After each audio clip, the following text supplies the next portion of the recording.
주여 어디로 가시니까?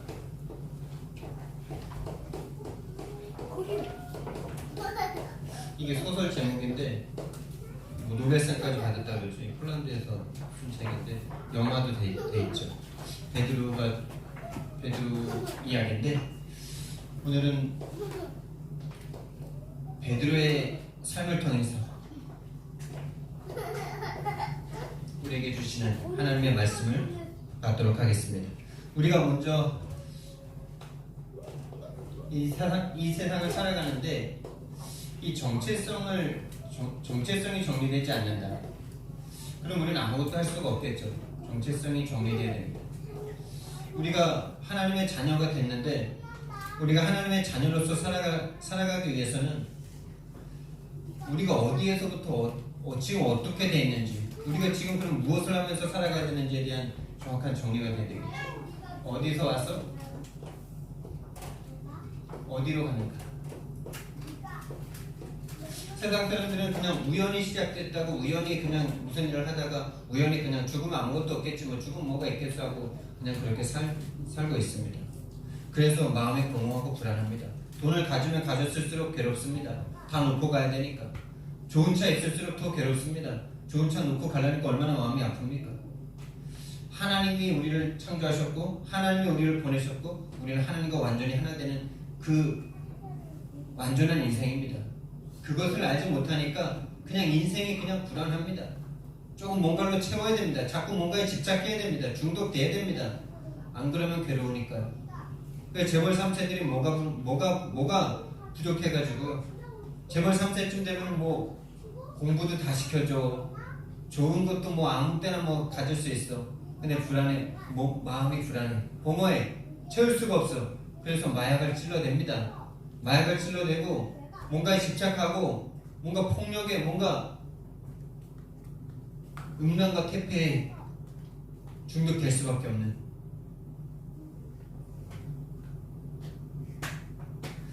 하나님께로부터 왔다가 하나님께로 가는, 그러니까 아버지와 함께 우리 자녀들이 엄마와 아빠만 함께만 있으면 되잖아요. 우리 부모님을 잃어버리면 그 근본이 사라지는 거잖아요. 근데 이 과정이 중요해요. 우리는 하나님께로부터 왔다가 하나님께로 돌아가는데 이 세상에 와보니까 이 세상이 사단에게 장악되어 있어요. 사단에게 장악된 세상이에요. 하나님께로 보냄을 받았는데 흑암과 혼돈과 공허가 가득한 세상이에요. 내 마음도 그래요. 사단에게 장악돼서 뭘 못 봅니까? 하나님의 세계를 절대 보지 못해요. 동생이, 형님이 숨겨놓고 몰래 먹는 그 과자의 세계에 대해서는 그게 과자라서 그렇지, 만약에 좀 중요한 거라면 어떡하겠습니까? 중요한 거 뭐라 그럴까요? 뭐 예를 들면은 몰래 과외를 받아. 몰래 과외를 받아. 동생보다 좋은 대학교 가려고 몰래 이제 과외를 받고 있어. 근데 완전히 숨겼어. 근데 똑같이 놀고 똑같이 막 장난질 치고 똑같이 TV 보는데 이상하게 형님은 공부를 잘해. 막 성적이 막 나와. 막 1등해. 동생은 같이 놀고 같이 하고 있으니까, 근데 딴 데 가서 배우는 걸 전혀 모르니까. 뭐 한 가지 예를 든 겁니다. 과자보다는 조금 더 가치 있는 거를. 근데 진짜 그게 생명과 관련된 일이라는, 그게 생명과 관련된 일인데 그거에 대해서 전혀 모르게 되어버렸다는 거예요. 숨겨버리면 그 숨겨버린 세계에 대해서는 전혀 모르죠. 있는데 없는 거죠. 있는데 없어요. 근데 없는데 반드시 있죠. 여러분이 사단에게 장악된 세상에 딱 태어났습니다. 아담과 하와 때부터 사단에게 딱 장악됐어요. 모든 인류가 사단에게 장악됐어요. 그래서 하나님의 세계에 대해서 절대 알지 못해요. 하나님의 성령과 우리 인생에 이 육신을 넘어서 영적인 세계가 있다는 사실을 사단이 딱 가려버립니다. 그래서 딱 육신을 위해서만 살아가게 만들어요. 그래서 모든 생각하는 게 육신 중심입니다. 나 중심, 돈과 성공 중심, 내 우상 중심. 그래서 창세기 6장 4절 말씀에 6장 3절 말씀에 인간이 육신이 되었다. 육신이 되었다. 육신이 되어서 육신적인 것밖에 생각을 못해요. 오로지 나 중심, 물질 중심 성공하는 것이. 하나님을 떠나 죄에 빠져 사단에게 딱 장악되어 버려가지고요. 생각하는 모든 것이 악하다라고 말씀하십니다. 생각하는 모든 것이 악하다, 악할 뿐이다. 그래서 하나님께서 한탄까지 하시지 않습니까? 여러분, 모든 세상이 다 장악됐다니까. 그래서 누군가 힘센 분이 그걸 알고 있는 분이 이걸 가르쳐 주시지 않으면 절대 알지 못해요. 그 형님이 속이고 있는 그 과자의 세계를 엄마든지 뭐 더 힘센 사람이 보고 알려주지 않으면 절대 알지 못해요. 그래서 이렇게 사단에게 장악된 세상이기 때문에 우리가 이 세상을 하나님께로부터 와서 하나님께로 가는데 이 세상에 사단에게 장악된 이 세상에서 우리가 하나님께서 받으시는 영광이 무엇이겠습니까?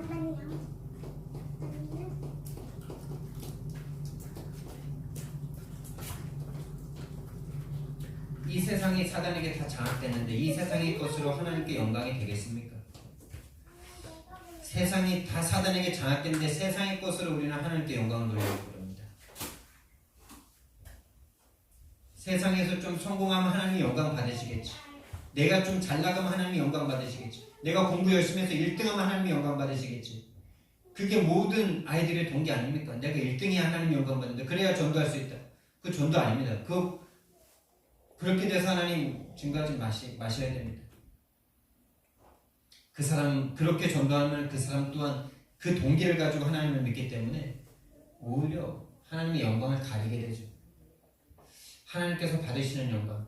이 세상을 사단에게 장악되어 있기 때문에 이 사단과 관련되어 이 사탄을 깨부수는 것이 하나님께 영광이 되겠죠. 이 사탄이라는 것을 알고 하나님을 향해서 그래서 구원과 전도 외에는 하나님께 영광되는 것이 없습니다.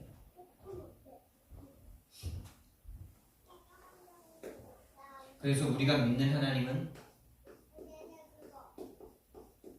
구원의 하나님입니다.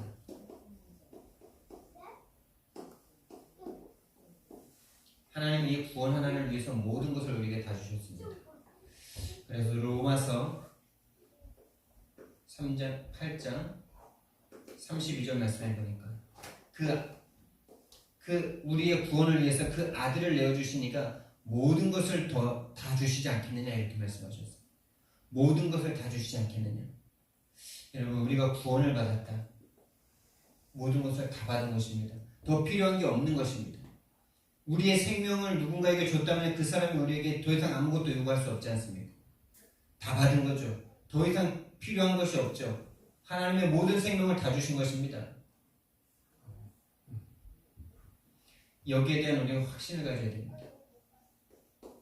그리스도 하나님의 아들을 주신 하나님께서 아들을 내어주신 분께서 우리에게 모든 것을 다 주신다. 모든 것을 더 주고 싶으시죠. 근데 사단은 요것만 모르게 만듭니다. 구원의 하나님을 놓치게 만듭니다. 구원의 하나님이 능력 주시는 어떤 그 다른 응답들에만 막 이렇게 막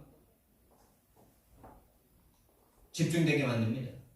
사단이 세상의 것을 갖다주고 육신적인 것만 갖다주고 이 영혼만 빼앗아갑니다. 그래서 우리는 이제 기도할 수 있습니다. 자, 기도하면 하나님께서 응답해 주십니다.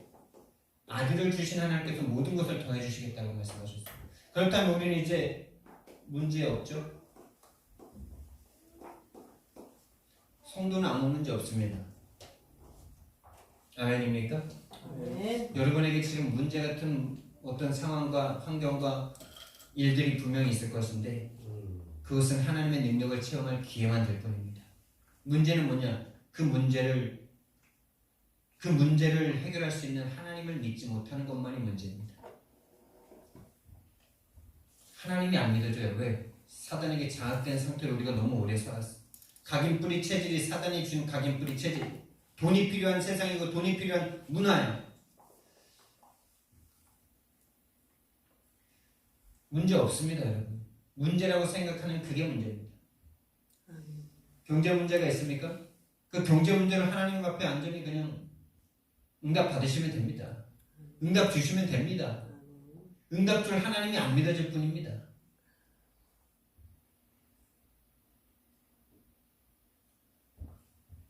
지금 교회가 좀 좀 힘이 없는 것이 문제가 아닙니다. 하나님으로 인한 행복과 하나님으로 인한 설레임과 하나님으로 인한 감사와 감격이 없는 것이 절대적인 문제입니다. 기도하면 응답받을 수 있으니까요. 성도에게는 아무 문제 없습니다. 하나님께서 우리의 모든 죄를 사해 주시기 위해서 그 아들을 십자가에 못 박았는데 언제 십자가에 못 박으셨냐? 우리가 아직 죄인 되었을 때, 우리가 아직 죄인이었을 때, 우리가 아직 죄를 못 갚았을 때, 우리가 아직 연약할 때, 우리가 아직 하나님을 모르고 있을 때 우리를 위해서 십자가에서 죽어주셨다니까요.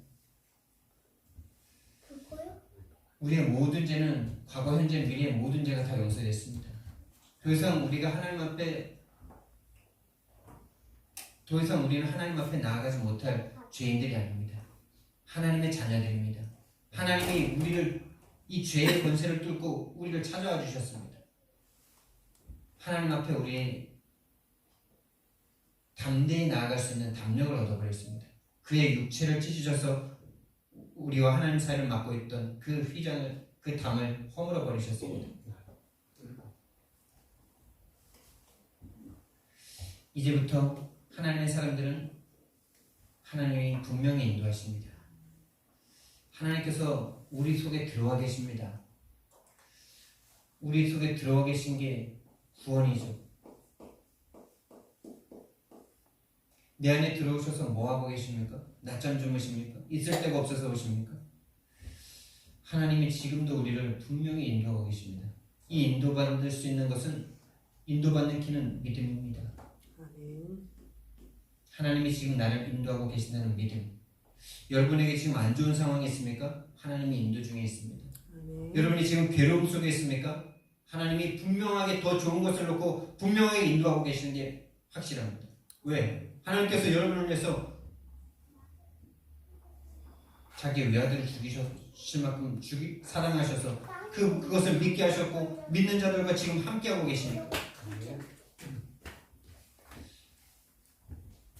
지금 나와 함께하고 계신다라는 믿음이 바로 우리가 인도받을 수 있는 모든 것입니다. 너희는 범사에 그를 인정하라. 그리하면 네 길을 지도하시리라. 그리고 우리는 반드시 승리합니다. 왜요? 요한일서 3장 8절 말씀에 죄를 짓는 자는 마귀에게 속하느니 하나님의 아들이 나타나신 것은 마귀의 일을 멸하십니다. 마귀가 장악한 세상, 마귀가 장악한 세상에 하나님이신 예수님께서 이 땅에 오셔서 마귀의 일을 멸하셨습니다. 마귀를 꺾으신 예수님께서 지금 내 안에 함께 계시니까 우리는 반드시 승리합니다. 마귀가 지금 세상을 딱 잡고 세상의 모든 것들을 딱 잡고 모든 인간들을, 모든 사람들을 딱 잡고 가는데 거기에서 우리는 빠져나오게 됐습니다. 이 사단이 어떻게 속이는지를 우리는 알게 됐습니다. 근데 우리는 아는데도 자꾸 속습니다. 그러나 그럴 때마다 자꾸 예수님을 붙잡을 때마다, 예수님을 붙잡는 그 순간, 깨닫는 그 순간 흑암의 권세가 꺾여지고 우리는 반드시 승리하게 됩니다. 그래서 정체성을 정리하셔야 되는데요, 여러분이 하나님의 자녀라는 이 확신을 가지고 살아가셔야 돼요. 구원받았다, 다 받은 것이다, 구원받았다, 모든 응답 조건을 다 받은 것이다, 기도만 하면 된다. 근데 문제는 뭐냐? 성도들이 기도를 할 수가 없어요. 기도를 육신적으로 해요. 육신적으로 하면서 기도했다라고 생각해요. 그래 놓고 안 된다고 생각해요. 기도가 응답이 안 되네.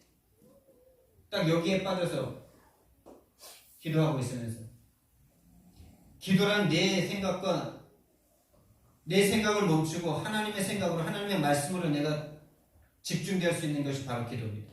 하나님이 믿어지는, 내가 기도하고 났는데 하나님이 믿어진다. 그럼 그 사람은 기도가 된 거예요. 근데 기도를 했는데도 여전히 하나님이 믿어지지 않고 여전히 근심과 염려와 걱정이 가득하다. 그 사람은 기도한 거 아닙니다. 신음소리를 낸 거지. 너무 괴로우니까 신음소리 낸 거예요.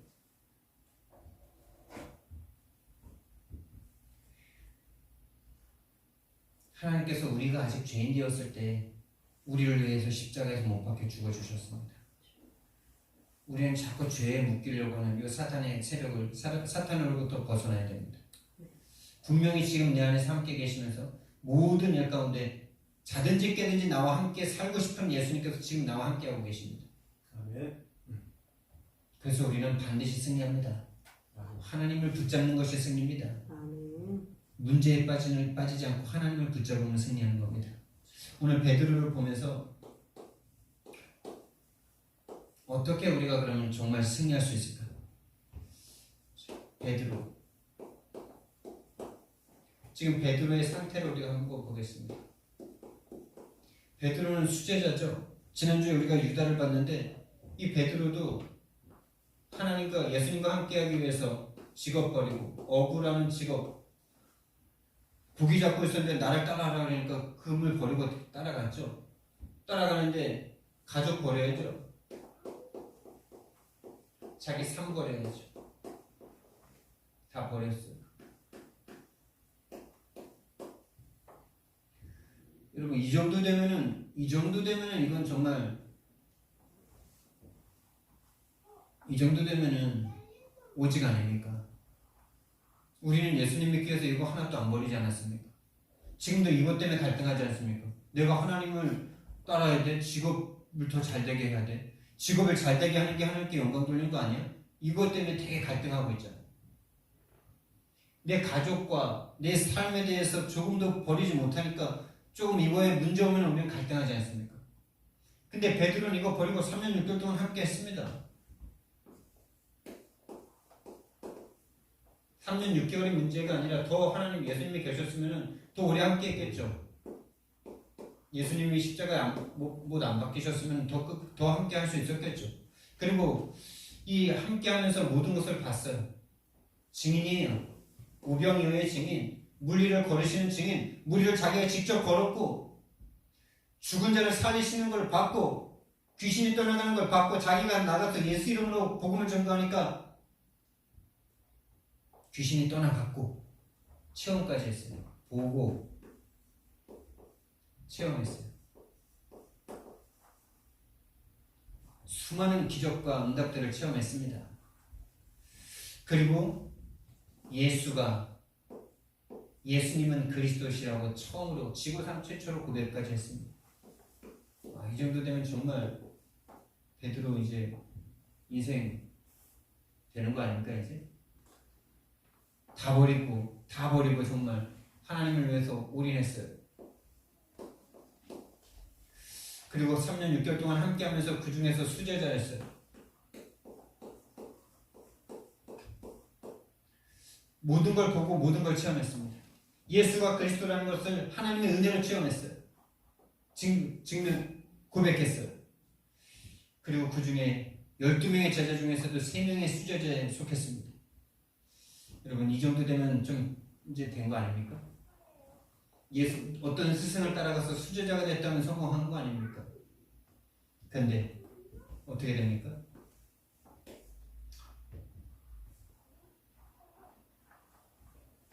이렇게 했는데도 절대 불가능한 상태예요.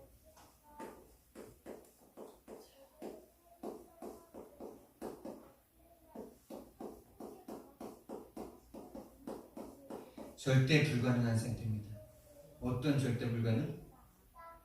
진짜 예수님을 위해서 목숨을 버리고 싶은데 버릴 수 없는 상태. 이 모든 것들이 다 이 정도면 대단한 건데 이 모든 것들이 다 육신과 동기를 위해서 할 수 있는 인간이라는 것을 보여줄 수 있는 대표적인 사람이 바로 베드로입니다.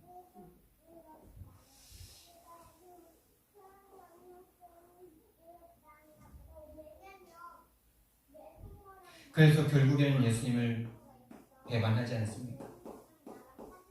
그냥 배반이 아니지 않습니까? 어떻게 이렇게 모든 것을 다 버리고 모든 것을 다 체험했는데도 안 될까요? 그럼 우리는 되는 겁니까? 우리는 할 수 있습니까? 아니, 베드로가 안 되는데 우리가 됩니까? 베드로가 이런 걸 체험했는데 이렇게 우리는 하지도 않은 이것 때문에 우리는 아직도 갈등인데, 베드로는 이걸 버렸다니까. 자기 자식도 버렸다니까. 부인도 버렸다니까. 3년 6개월 동안 예수님과 함께 다니기 위해서 다 버렸어요. 그리고 다 봤어요. 고백도 했어요. 수제대로 선택도 받았어요. 근데 여전히 뭡니까? 육신과 동기, 다른 말로 가계, 뿌리, 체질이 거룩한 동기 아닙니까? 국가를 위해서 내가 한다. 국가의 독립을 위해서 내가 한다. 이 민족을 위해서 내가 한다. 조금 더 여기 이제 더 가면 이제 가문도 있겠죠. 가문 중에 분명히 뭐 로마한테 당한 사람들이 있겠죠. 100년 동안 지금 로마에게 지배당해 있으니까. 그러니까 거룩한 동기인 것 같아. 이게 육신의 동기라고 생각될 수 없는 나라를 위해서 하는데, 우리 지금 나라를 위해서 뭐 한 사람들도 엄청 높이지 않습니까? 지금 이 이스라엘 사람들도, 이 제자들도 나라를 위해서 동기를 갖는 것은 거룩한 동기다라고 생각하고 있는 거예요. 이 나라를 버릴 수 없을 만큼, 나라를 넘을 수 없을 만큼, 선민사상을 넘을 수 없을 만큼 각인뿔이 체질되어 있어요. 근데 이게 정말 그럴 수밖에 없는 거죠. 또한 인간으로서는 그럴 수밖에 없지 않습니까? 인간으로서는 나라를 위해서 전쟁을 하는 게 최고의 명예인데, 근데 하나님은 어떤 하나님입니까? 온 인류를 구원하기 원하시는 하나님이시잖아요. 그 하나님과 우리가 맞아질 수 없기 때문에 절대 불가능해요. 우리는 기껏해야 좀 거룩해져야 국가를 위한 국가를 위해서 가족 버리는 것도 얼마나 대단한데, 이걸 넘어서는 게 진짜 하나님의 전도자라니까요, 여러분. 정말 여러분 전도자 되고 싶어 하시잖아요. 말로라도 그렇고 싶다 하시잖아요. 근데 그게 우리의 상태는 절대 불가능해요.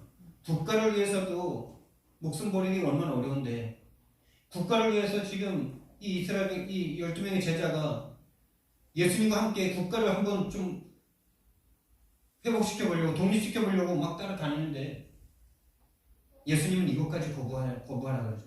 이것도 나는 관심이 없다 그러잖아요. 국가 독립이 나는 목적이 아니다. 네 한 명의 구원과 온 인류의 구원이다. 이게 인간에게 옵니까?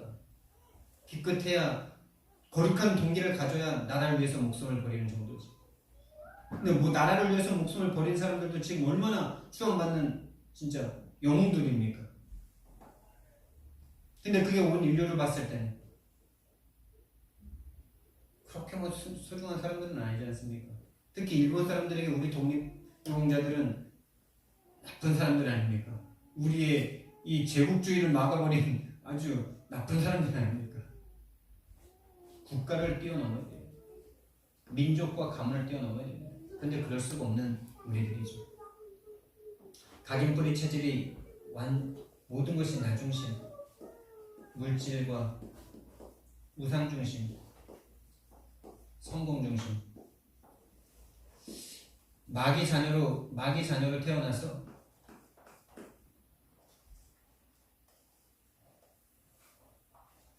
요한복음 8장 44절에 마귀의 자녀로, 마귀에게 딱 속한 상태로 태어나서 어쩔 수가 없는 상태예요. 멸망의 상태예요. 창세기 3장 1절에서 6절에 하나님을 떠난 상태로 이미 인류가 딱 지향 상태로 딱 빠져 있어요, 지금 이미. 그래서 기껏해야 국가, 기껏해야 민족, 기껏해야 가족, 가문, 집단 어떤 이기주의에 빠질 수밖에 없는 우리들의 모습이죠. 베드로의 모습입니다.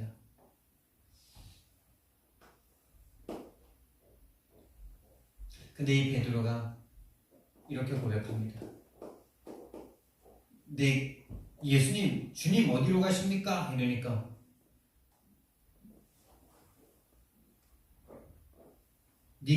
내가 가는 곳엔 너가 지금은 따라올 수 없으나 후에는 따라올 것이다. 이러니까 베드로가 주여 내가 지금은 왜 못 갑니까? 내가 주를 위하여 목숨을 버리겠습니다. 이럽니다.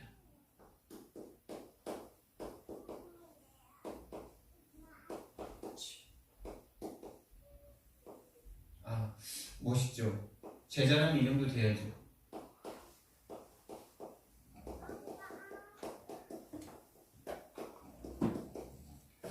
주를 위하여 목숨을 버리겠습니다. 주를 위하여 목숨을 버리겠습니다.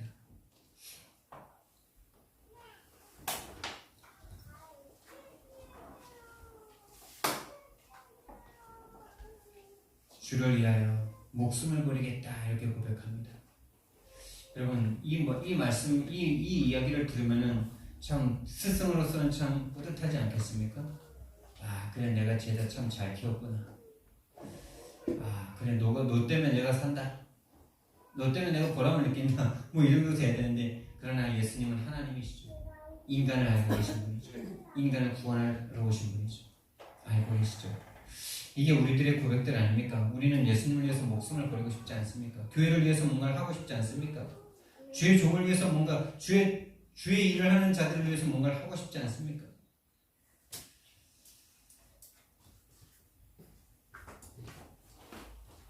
이게 거룩한 동기인데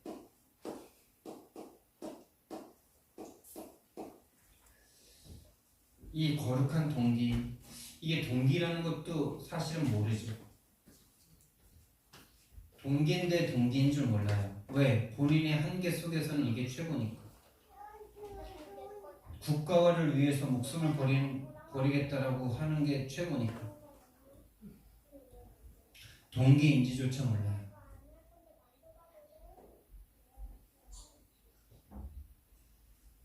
주를 위하여 목숨을 버리겠습니다. 왜 주를 위하여 목숨을 버리겠다고 했을까요?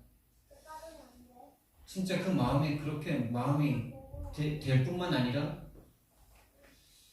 이렇게 하면 뭔가 분명히 자기에게 목숨을 버릴 만큼의 가치가 있다고 생각해요. 근데 이 가치가 세계복음화가 아니다. 뭔가 내 목숨을 버려도 버릴 각오를 하면 뭔가 더 좋은 것이 올 거니까. 근데 실제로 못 버리죠. 실제로 생명의 위기가 딱 닥쳤을 때는 못하죠. 우리가 말은 잘하잖아요. 말은 내가 하나님을 위해서 목숨을 버리겠습니다. 근데 실제로 여기에 칼이 딱 들어서 막 찌르고 막 이럴 때요. 그때는 다른 거예요. 다른 얘기예요. 지금 내가 예수님을 위해서 목숨을 버리겠습니다. 저 지금 고백합니다. 고백할 수 있습니다. 근데 실제로 목에 칼이 딱 들어오고 내 자녀 죽이고 내 부인 죽이고 가족 죽이고 막 이럴 때 예수님 그래도 난 끝까지 믿겠습니다. 실제로 눈앞에서 벌어지는 상황 가운데 할 수 있는 건 진짜 딴 얘기라니까요. 다른 세계 얘기예요. 이거는.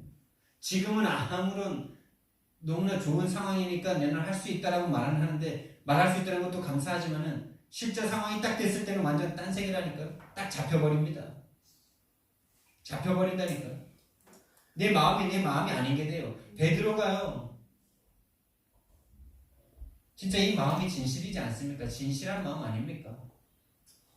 근데 실제로 예수님이 잡혀가가지고 대제사장 앞에서 막 뺨을 맞고 침뱉음 당하고 주먹을 치고 막 주먹으로 머리 때리고 막 얼굴 때리고 막 이러는데 예수님이 아무것도 못하는 그걸 딱 봤을 때 이제 실제적인 상황에 딱 부딪혔는데 멘붕이 오는 거죠. 잡히는 거죠. 안 되는 거죠.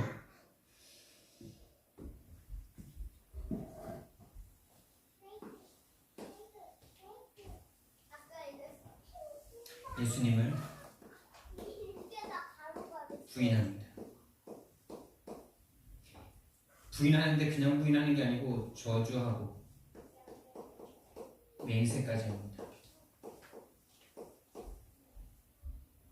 예수님을 부인합니다. 주를 위하여 목숨을 버리겠다라고 했는데 예수님이 십자가에 고문쯤 신문좀 당할 때 막 인간적인 막 모욕을 당하니까 잡혀버렸어요. 잡혀.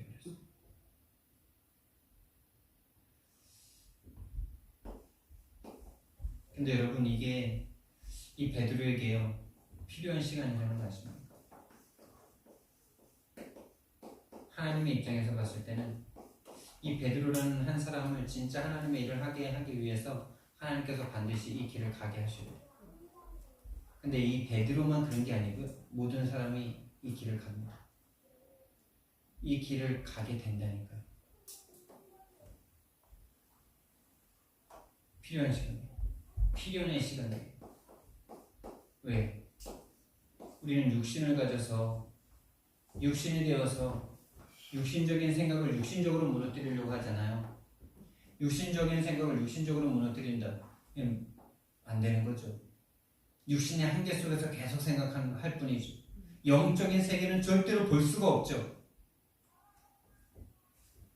결국에 이게 이 베드로에게는 십자가의 시간 아닙니까?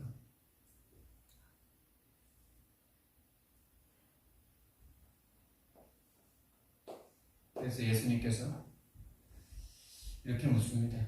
네가 나를 위하여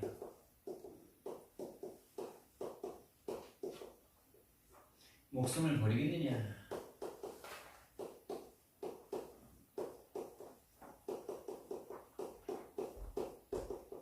이게 이번 주 제목으로 할까 이렇게 생각도 했었는데 요거를 할까 요걸 할까 이렇게 막 하다가 주여 어디로 가시나이까 주여 어디로 가시나이까 이 제목을 잡았는데요. 정말 주님이 가시는 그곳에 우리가 갈 수 있습니까? 주님이 가시는 그곳이 어디입니까? 주님이 가시는 그곳이 어디라서 베드로가 갈 수 없습니까? 바로 죽음의 장소 아닙니까? 십자가 아닙니까? 결국에 십자가에 못 박힐 때 따라갈 수 없지 않습니까? 12명의 제자들이.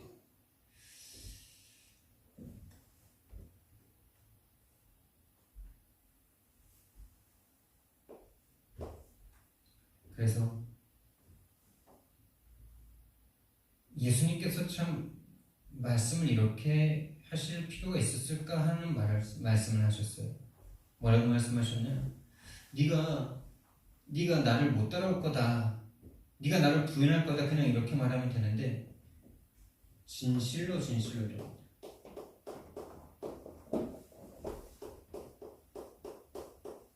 이 진실로는 어떨 때 쓰십니까? 진실로 너에게 이르노니 아주 중요할 때만 쓰셨잖아. 본인이 그리스도이심을 막 비밀을 말할 때만 진실로 이렇게 말씀하셨죠. 네가 사망에서 생명으로 옮겨졌다 이 말을 할 때만 구원에 대해서 말씀하실 때만 이 말씀을 하셨잖아요. 본인이 하나님과 같은 분이다라는 중요한 말씀을 할 때만 이 말씀을 하셨잖아요. 근데 진실로라는 말을 지금 하고 계시면서 네가 나를 부인할 거야 이렇게 말합니다. 네가 나를 부인할 거야. 아니 좋은 일도 아닌데 꼭 진실로 이렇게 말하셔야 돼. 예수님이 내가 죽는다 그러니까 너희들이 나를 다 버릴 것이다 그러니까 다른 성경 보니까 너희들이 나를 다 버리고 도망갈 거다 그러니까 베드로가 마태복음 26장에서 다른 사람은 다 주를 버려도 저는 주를 버리지 않겠습니다. 니도 나를 버릴 거야. 그러니까 또 거기다 대고 하나님 예수님 저를 믿어주십시오 막 이러면서 내 목숨을 버려서라도 당신을 지키겠습니다 막 이럽니다. 예수님이 거기다 대고 진실로 너에게 이르노니 네가 다 걸기 전에 네가 나를 3번 부인할 것이다. 3번 부인이라는 말은 뭐 숫자적인 것도 분명히 맞는데 완전한 부인이다 이거. 완전한 부인.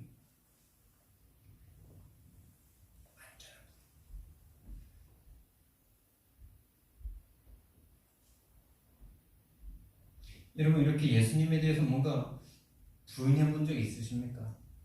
예수님에 대해서 내가 잘 믿다가 예수님에 대해서 진짜 완전하게 부인해 본 적이 있습니까? 저는 뭐 진짜 진실하게 이야기하면 저도 참 많았던 것 같아요. 그런 적이. 구원에 대해서 의심한다는 것 자체가 예수님 하나님에 대해서 부인하는 거 아닙니까? 내가 구원 받았나 이런 생각하는 것 자체가.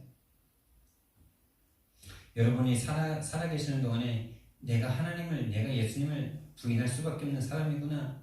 라는 것을 인정하실 수 있다면 여러분은 축복된 사람입니다. 부인할 수밖에 없구나 나는. 그게 바로 이걸 인정하는 거잖아.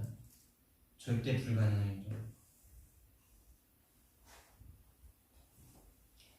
그걸 직접 경험하셨다.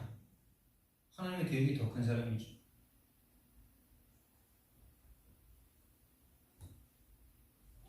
이 베드로를 만들기 위한 하나님의 계획 아닙니까 이게? 베드로가 쿠오바디스라는 영화에 보면은 로마의 그 네로 황제가 불을 내고 막 핍박을 할 때 너무 핍박이 심하니까 이제 베드로 사도는 살려야 되겠다. 이 사도 살리면 복음이 전파되니까 사도는 살려야 되겠다 해서 로마를 벗어나게 하지 않습니까? 구출시키지 않습니까? 막 도망가는데 환상을 봅니다. 예수님, 자기가 봤던 예수님이 로마를 향해서 가고 계신 거예요. 그래서 환상 중에 주님 어디로 가십니까? 그게 바로 주님 어디로 가시나니까 쿠오바디스. 이 소설책을 좀 읽어볼 생각인데, 그러니까 예수님께서 네가 버리고 간 저 로마를 향해서 내가 저 로마에 복음 들어야 될 사람이 있기 때문에 내가 저기로 간다. 이러니까 베드로가 거기서 완전히 가슴이 찔려가지고 자기가 한 번 예수님을 부인했지 두 번 부인할 수 없잖아요.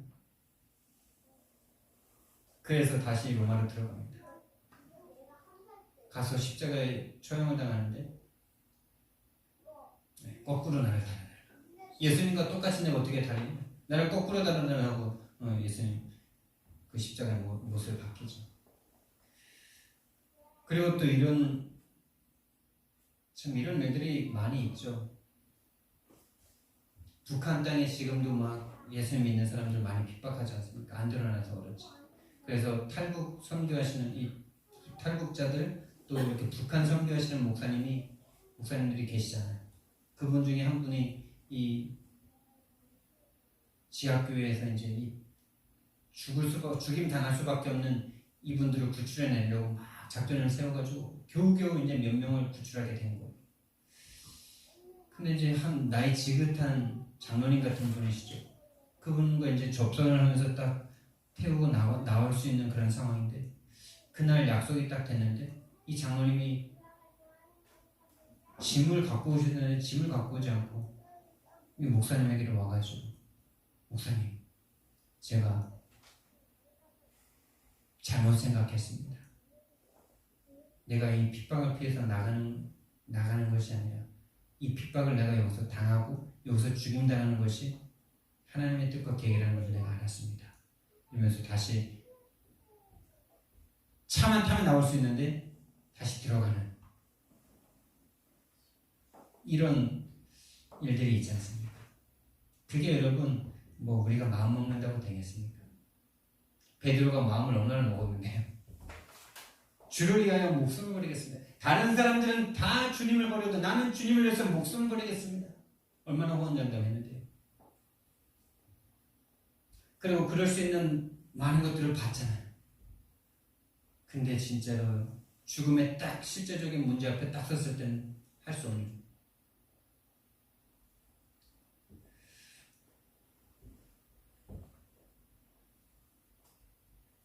진실로 네가 3번 부인할 것이다. 3번 부인은 완전 부인이죠. 완전 숫자 3번 부인할 것이다. 3번을 진짜 부인합니다. 근데 요한 사도는 그래도 베드로랑 좀 친해서 그런가 좀 적나라하게 안 썼어요. 근데 마태는 베드로랑 별로 안 친해서 그런가 마태복음 26장 한번 읽어보세요. 얼마나 적나라하게 썼는지.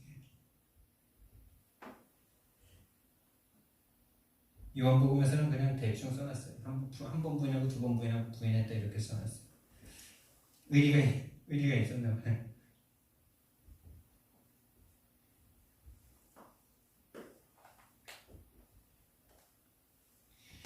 그런데 지금은 올 수 없는데, 지금은 네가 나를 부인할 수 없지만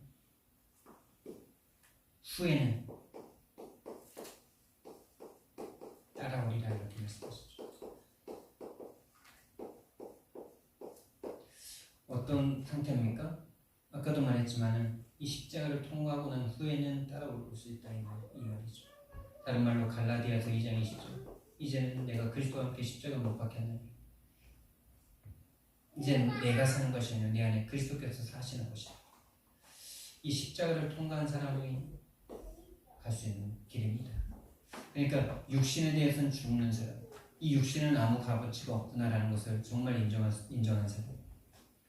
여러분들이 정말 이걸 인정하실 수 있다면 절대 불가능한 상태와 한계와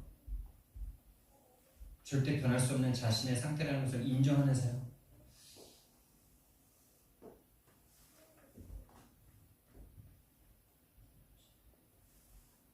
그래서 육신에서 영의 사람이 됐을 때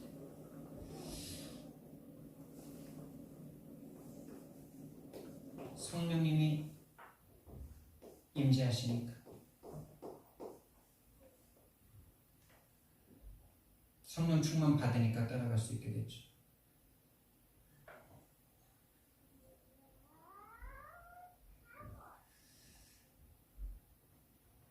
이게 3번이라고 했습니다. 성령 임재해야 절대 가능한 상태가 되죠.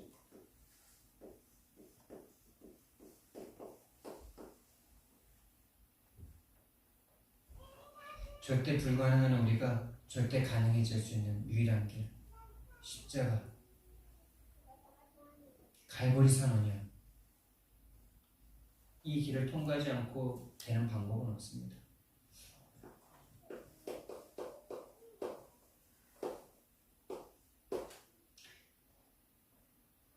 결론적으로요. 그래서 우리가 이걸 통과하고 난 우리는 이제 캠프 인생을 사는 사람들입니다.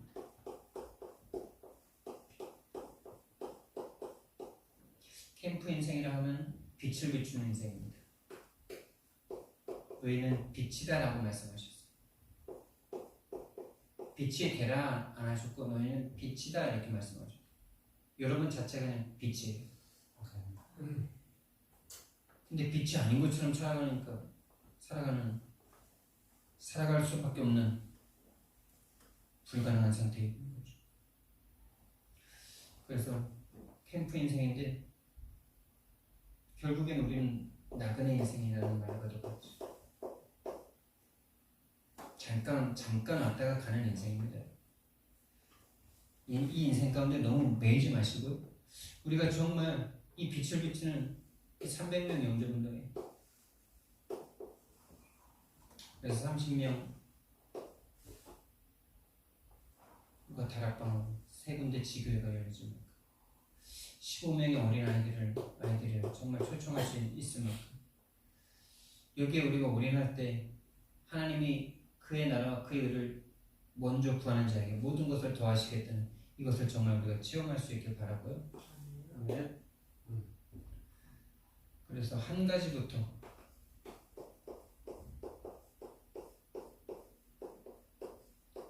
한 가지가 뚫리면 모든 것이 뚫리게 되죠. 수학 문제 한 문제 어려운 문제 풀면 그 다른 것도 다 풀려지는 것처럼 많은 것들을 한꺼번에 하려고 하지 말고 한 가지부터 집중하셔야 돼요.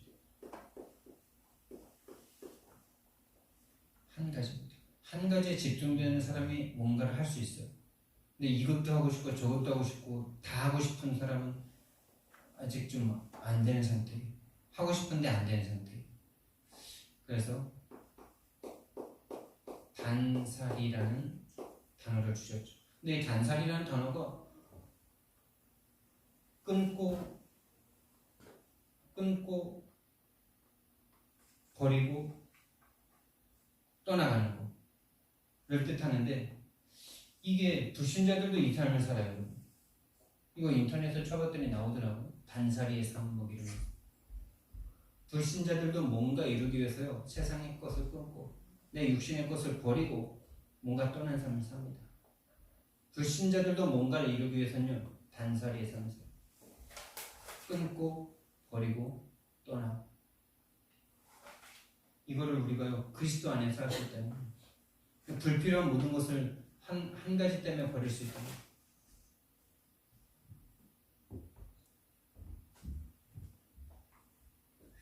그래서 우리가 정말 하나님의 일을 하고 싶은데 여러분이 정말 하나님과 함께하는 설레임을 회복하실 수 있다는 거예요. 눈에 보이지 않는 하나님과 함께하는 것이 설레임.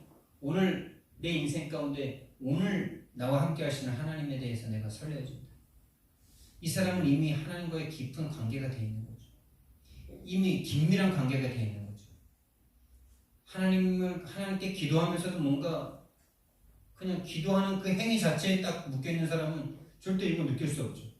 내가 기도했는지 안 했는지 거기에만 관심이 있죠. 그 사람이 생각하는 그 기도는 시간을 정해서 무릎 꿇고 하는 그 기도밖에 생각할 수가 없죠. 설레이셔야 돼요, 진짜. 하나님이 오늘 지금 나와 성삼위 하나님이 나와 지금 함께 하십니다. 오늘 나에게 어떤 은혜를 주시고 어떤 말씀을 주시고 어떻게 함께 하고 싶어 하실까? 이게 진짜 된다면 캠프 인생 되는 겁니다. 실제로 되어주시기를, 이 설렘이 매일 회복되시기를, 날마다 하나님과 함께하는 생생한 살아있는 아침과 밤마다